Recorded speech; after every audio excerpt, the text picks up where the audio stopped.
नमस्कार. 9 न्यूज आरोग्यम धनसंपदामध्ये आपलं सर्वांचं स्वागत. आपण बघत आहोत की रोजच नाशिक जिल्ह्यामध्ये कोरोनाचा आकडा मोठ्या झपाट्याने वाढत आहे आणि काल 24 तासामध्ये जवळजवळ 6000च्या वरती कोरोनाचे पेशंट वाढलेले आहेत आणि सर्वत्र बेडसाठी धावाधाव, ऑक्सिजनसाठी धावाधाव आणि त्यासोबतच रेमडेसिवीर सगळ्यांनाच पाहिजे आहे अशी सुद्धा रुग्णांची आणि त्यांच्या नातेवाईकांची कल्पना असल्यामुळे त्यासाठी देखील धावाधाव चाललेली आपण बघत आहोत. प्रशासन, पोलीस प्रशासन आणि आरोग्य यंत्रणा मोठ्या उत्साहाने हे सर्व नियंत्रणात आणण्यासाठी, कोरोना नियंत्रणात आणण्यासाठी धावपळ करत आहे.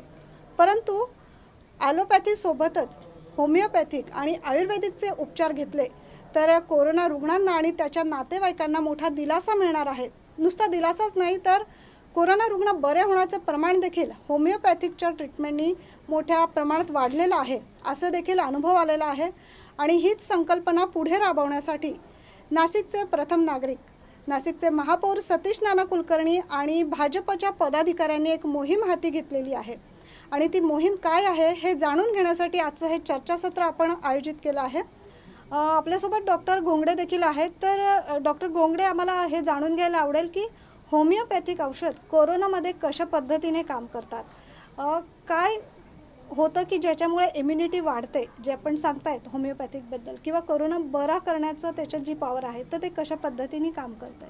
मी नागरिकांना हे सांगू इच्छितो की होमिओपॅथीचे प्रभावी औषध या महामारी कोरोनासारख्या आजारावर कशी आणि काय काम करते. यातून डॉक्टर जे हॅनेमन आहेत त्यांनी होमिओपॅथी जी उदयास आणली आहे त्या एका सिद्धांतांवर, that is called as similia similibus curentur, म्हणजेच काट्याने काटा काढणे. ज्या निरोगी माणसामध्ये जर आपण एखादं औषध प्रूव्ह करण्यासाठी दिलं तर ते रोग्याचे औषधं प्रोड्यूस करत असतं आणि सेम रोगी जर आला, ते लक्षणं मॅच झाली तर सेम औषध जर दिलं तर तो रोगी तो बरा होतो. ह्या सिद्धांतानुसार पेशंटची रोगप्रतिकारशक्ती खूप वाढवली जाते. रोगप्रतिकारशक्ती म्हणजे काय? आपल्या WBC. जसं बघा, कधीही व्हायरल इन्फेक्शन झालं किंवा बॅक्टेरियल इन्फेक्शन झालं तर बॅक्टेरियल इन्फेक्शनमध्ये WBC काउंट वाढतो आणि व्हायरल इन्फेक्शनमध्ये WBC काउंट कमी होतो. सो याच्यावरून आपल्याला कळत असतं की कुठला इन्फेक्शनचा प्रकार आहे आणि त्या इन्फेक्शनवर जर आपण होमिओपॅथिक औषध दिलं तर हा काउंट आपल्याला बॅलन्स किंवा नॉर्मल करता येतो. म्हणजेच काय? आपली रोगप्रतिकारशक्ती वाढते आणि ती पांढऱ्या पेशी आपल्या वाढल्या की तो आजार त्या पांढऱ्या पेशी त्या खाऊन टाकतात किंवा मारून टाकतात, म्हणजेच आपण बरे होतो. सो अशा पद्धतीने होमिओपॅथी काम करत असतं आणि आपली जी काही चैतन्य शक्ती असते, ज्याला व्हायटल फोर्स म्हणतो, व्हायटल पॉवर म्हणतो, ती आपल्याला बॅलन्स करण्यासाठी मदत होते. मी तुम्हाला सांगू इच्छितो की होमिओपॅथी या कोविडसारख्या महामारीमध्ये कसं याचा उपयोग केला जातो. आपण याचा उपयोग ह्या 4 स्टेजेसमध्ये करता येतो. त्या 4 स्टेजेस अशा आहेत. एक तर म्हणजे त्याचा प्रतिबंध, म्हणजे प्रिव्हेन्शन ऑफ कोविड. दुसरं जे आहे ते म्हणजे हाय रिस्क ग्रुप. तिसरं जे आहे ते कोविड पॉझिटिव्ह. आणि चौथा ग्रुप जो आहे तो म्हणजे पोस्ट कोविड. तर पहिलं आपण बघणार आहोत ज्याला म्हणतो आपण प्रतिबंध, म्हणजे प्रिव्हेन्शन आपण या आजाराचं होमिओपॅथिक औषधाने करू शकतो का? तर हो, याचं उत्तर नक्कीच हो आहे. भारत सरकारने आयुष डिपार्टमेंटमार्फत आर्सेनिक अल्बम 30 या नावाचं औषध सगळ्यांना घ्यायला सांगितलं आहे. आर्सेनिक अल्बम 30 रोज सकाळी 4 गोळ्या, अशा सलग 3 दिवस. आता सध्या प्रादुर्भाव वाढल्याने हा डोस तुम्ही दर 15 दिवसांनी रिपीट करायचा आहे. याने काय होणार आहे तर कोरोनाला फाईट करण्याची जी इम्युनिटी आहे ती आपल्या शरीरात तयार होते. फक्त माझी सगळ्या नागरिकांना ही विनंती आहे की हे जे औषध आहे हे जेन्युइन औषध तज्ज्ञ होमिओपॅथिक डॉक्टरांकडूनच घ्या.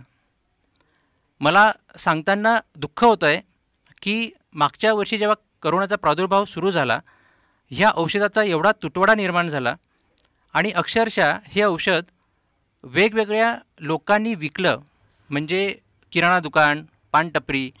तर त्याची जेन्युइननेस किती असेल, कोणी ते औषध बनवलं, तिथे कसं आलं, त्याची काय क्वालिटी असेल, फक्त घ्यायचं म्हणून घेतलं आहे आणि त्याचा उपयोग नाही झाला लोकांना. सो माझी कळकळीची विनंती आहे, ह्या औषधाचा खूप छान उपयोग होतो, पण तुम्ही तुमच्या नजीकच्या होमिओपॅथिक तज्ज्ञांकडूनच हे औषध घ्या, म्हणजे जेणेकरून तुम्हाला याचा प्रिव्हेन्शन म्हणून उपयोग करता येईल. दुसरा जो ग्रुप आहे high risk group. High risk group म्हणजे कुठले? की जे रुग्ण किंवा जे लोक कोविड पॉझिटिव्हच्या संपर्कात येतात, त्या कोविड पॉझिटिव्हच्या संपर्कात आल्यामुळे त्यांची रिस्क वाढते पॉझिटिव्ह होण्याची. So that is called as high risk group. त्यांना माहिती नाही आहे, लक्षणं नसतात, तर आपण त्या लोकांनासुद्धा विशिष्ट होमिओपॅथिक औषधं देऊन त्या लोकांची इम्युनिटी एवढी बूस्ट केली जाते की त्यांना 90 to 95% कोविडपासून लांब ठेवलं जातं. म्हणजे त्यांचे कोविड निगेटिव्ह चाचणी येण्याची शक्यता खूप असते किंवा राहण्याची शक्यता खूप असते. सो त्या औषधांमध्ये मी तुम्हाला नावं सांगेन. पहिलं एक तर नाव आहेच आर्सेनिक अल्बम 30, याच्याने पण इम्युनिटी बूस्ट होते. याच्यासोबत कॅम्फर 1M, आमचं इंटरनॅशनल जे काही फोरम आहे होमिओपॅथीचं, जे या कोविडच्या महामारीवर सुद्धा काम करतं आहे. सो या सगळ्यांनी यावर काम करून आपल्याला आमच्या होमिओपॅथिक तज्ज्ञांपर्यंत हे पोहोचवलं आहे की कॅम्फर 1M हे असं औषध आहे की त्या औषधाने आपली इम्युनिटी बूस्ट होऊन हायरिस्कसारख्या पेशंटला याच्यातून बाजूला करून ठेवतं. फक्त माझी विनंती ही आहे कळकळीची की ह्याचं नॉलेज आपल्या होमिओपॅथिक सगळ्या डॉक्टरांना आहे. सो तुम्हा कोणालाही हायरिस्कबद्दल जर काही माहिती हवी असेल, औषध घ्यायचं असेल, तर कृपया आपल्या नजीकच्या होमिओपॅथिक तज्ज्ञांकडून हे औषधं घ्या. तिसरा ग्रुप जो आहे मी सांगितलेला तो म्हणजे कोविड पॉझिटिव्ह. कोविड पॉझिटिव्ह हा शब्द ऐकल्या ऐकल्या सगळे रुग्ण आधी घाबरून जातात. तर सरांनी सांगितलं त्या पद्धतीने खरोखर आधी तुम्ही घाबरू नका. घाबरल्याने काय होते सरांनी एक्सप्लेन केलंच आहे. तर कोविड पॉझिटिव्ह झाल्या घाबरायची तर गरजच नाही आहे. आमचा अनुभव असा सांगतो, आम्ही आजपर्यंत गेल्या वर्षभरापासून 500 रुग्णांच्या वर कोविड पेशंट, पॉझिटिव्ह पेशंटला घरच्या घरी राहून आम्ही त्यांना बरं केलेलं आहे. आणि त्यातली आश्चर्याची गोष्ट अशी आहे की जवळपास 490 पेशंट फक्त आणि फक्त होमिओपॅथिक औषध घेतलं आहे. तुम्हाला आश्चर्य हेही वाटेल की साधा तापही आला तर त्यांनी क्रोसिनसुद्धा घेतलेली नाही आहे. सो मला म्हणायचं हे आहे की होमिओपॅथीसुद्धा कोविड पॉझिटिव्ह रुग्णांवर छान रिझल्ट देते. सो आधी रिझल्ट पॉझिटिव्ह आला तर काळजी करू नका. नजीकच्या होमिओपॅथिक डॉक्टरना, तज्ज्ञांना सल्ला घ्या, त्यांची भेट घ्या किंवा ऑनलाईन कन्सल्टेशन करा. ते तुम्हाला छान औषधं सुरू करतील आणि तुम्ही घरच्या घरी बरे होऊ शकतात.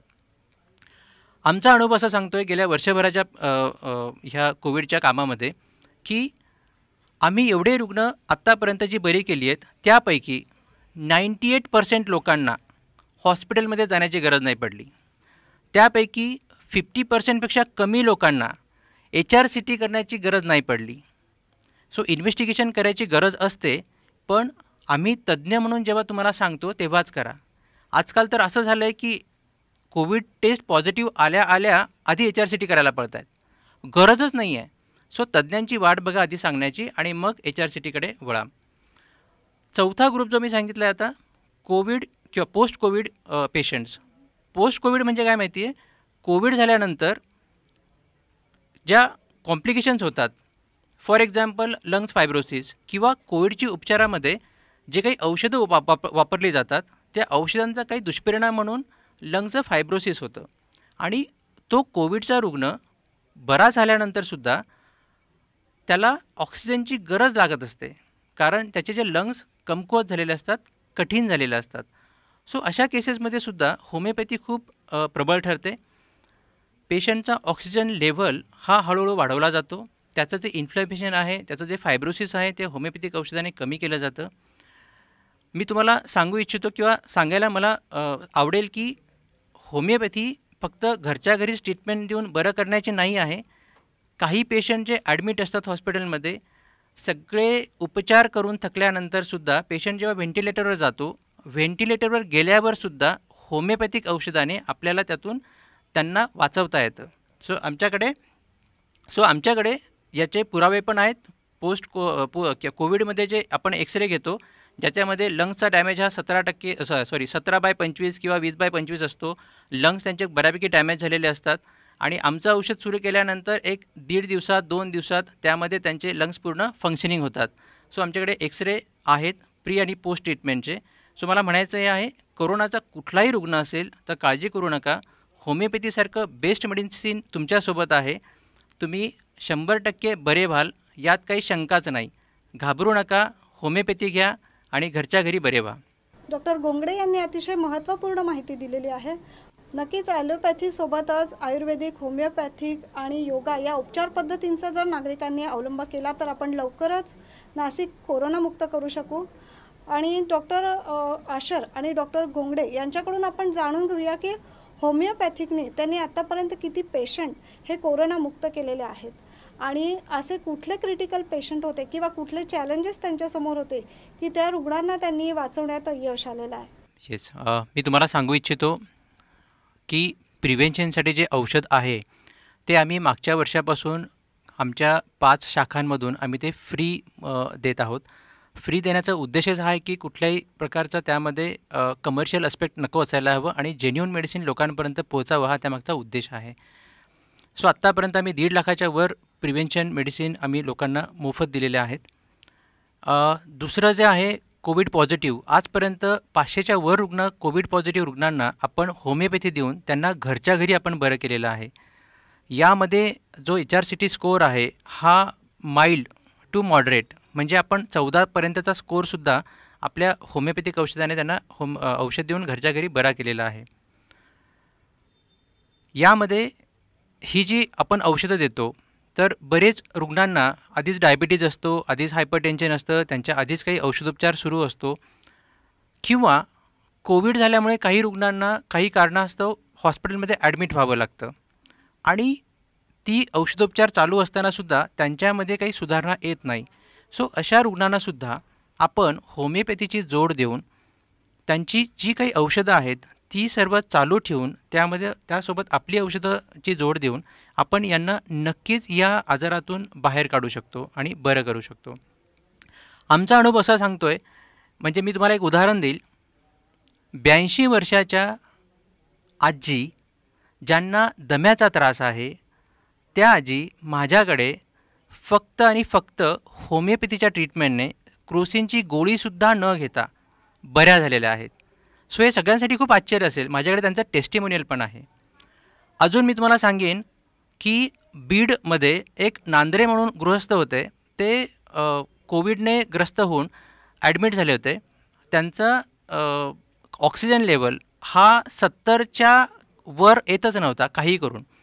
त्यांचा एक्सरे मला पाठवला त्या रुग्णांच्या नातेवाईकांनी आणि मला सांगितलं की सर आमचे सगळे आता प्रयत्न निष्फळ ठरत आहेत, पेशंटमध्ये इम्प्रूव्हमेंट होत नाही आहे, तर तुम्ही प्लीज काही करू शकतात का? मी त्यांच्याकडून सगळी माहिती काढली आणि काही सिम्टम्स घेतले आणि लक्षणांवर मी म्हटलं ठीक आहे, मी औषधं देतो, तुम्ही हे औषधं सुरू करा आणि बघा. आणि मी तर रुटीन प्रॅक्टिसमध्ये बिझी असल्यामुळे त्यांना औषधं देऊन मोकळा झालो. दुसऱ्या दिवशी सकाळी त्यांचा मला फोन आला की काय मिरॅकल झालं म्हणे सर, तुम्ही औषध दिलं आणि त्यांचा ऑक्सिजन लेवल एकदम 90च्या वर गेला, अबोव गेला. It was really surprising. डॉक्टरने अक्षरशः त्यांना एक्सरे काढायला इमिजिएटली पाठवलं की असं कसं होऊ शकतं. तर एक्सरेचा रिपोर्ट आहे दुसऱ्या दिवसाचा की पूर्ण लंग्स त्यांचे जे डॅमेज झाले होते कोविड न्युमोनायटिसमुळे, आपल्या औषधांमुळे त्यांचे लंग्स पूर्णपणे फंक्शनिंग झाले. So it was very surprising for them. But homeopathic तज्ज्ञांना माहिती आहे की आपल्याकडून हे असं होऊ शकतं. असंच एक पेशंट पुण्याचा आहे जे व्हेंटिलेटरवर आहे, वय 41 आहे. त्यांचेसुद्धा लंग्समध्ये पूर्णपणे इन्फेक्शन आहे. पेशंटचा ऑक्सिजन मेंटेनच होत नव्हता. असंच माझ्या एका रुग्णांच्या थ्रू त्यांचा माझा परिचय झाला आणि ते म्हटले की सर आपल्याला काही करून ह्या पेशंटला वाचवायचं आहे, तुम्ही काय करू शकतात. त्यांचे मी रिपोर्ट्स मागवले. पेशंट व्हेंटिलेटर असल्यामुळे पेशंटसोबत माझं बोलणं झालं नाही, पण मग पेशंटची हिस्ट्री कशी मिळणार ना, तर मी त्यांच्या मिसेसला हे सगळी हिस्ट्री विचारली, त्यांच्या फ्रेंड्सकडून काही गुप्त माहिती विचारली आणि ही सगळी हिस्ट्री घेऊन मी त्यांना नाशिकहून मेडिसिन्स पाठवली. तर त्यांचंसुद्धा असंच झालं. 1.5 दिवसाच्या औषधं सुरू केल्यानंतर 1.5 दिवसाच्या औषधाने त्यांचं व्हेंटिलेटर 50%ने कमी झालं आणि त्यांच्या ज्या काही व्हॅल्यूज आहेत, डी डायमर, IL-6 ह्या व्हॅल्यू प्रचंड प्रमाणात होता. आपल्या औषध सुरू केल्या त्यांच्या त्या व्हॅल्यूज पण इमिजिएटली 50%ने कमी झाल्या. सो हे पेशंट छान रिकवर होत आहेत. सो मला नागरिकांना हे सांगायचं आहे की होमिओपॅथीसुद्धा फक्त क्रॉनिक आजारांसाठीच नाही. आजकाल खूप गैरसमज झाले की होमिओपॅथी फक्त जुन्या आजारांसाठी जे खूप वेळ लागतो रिपेअर व्हायला वगैरे, असं काही नाही आहे. कोविडसारख्या ह्या महाभयंकर आजारालासुद्धा होमिओपॅथिक औषधाने खूप लवकर गुण येतो. मी तर तुम्हाला सांगतो आहे की माझा अनुभव असा आहे की 98% पेशंटमध्ये तुम्हाला हॉस्पिटलमध्ये ॲडमिट होण्याची गरजच पडणार नाही आणि जी 2% पेशंटमध्ये जी ॲडमिट व्हायची गरज पडते त्या पेशंटलासुद्धा आपण होमिओपॅथी जर सोबत दिली तर पेशंट हा लवकर बरा होऊन घरी येऊ शकेल आणि कुठल्याही कॉम्प्लिकेशन त्याला होऊ देणार नाही. सो मला नागरिकांना आवाहन करायचं की कृपया तुम्ही होमिओपॅथी घ्या आणि लवकरात लवकर बरे व्हा. धन्यवाद.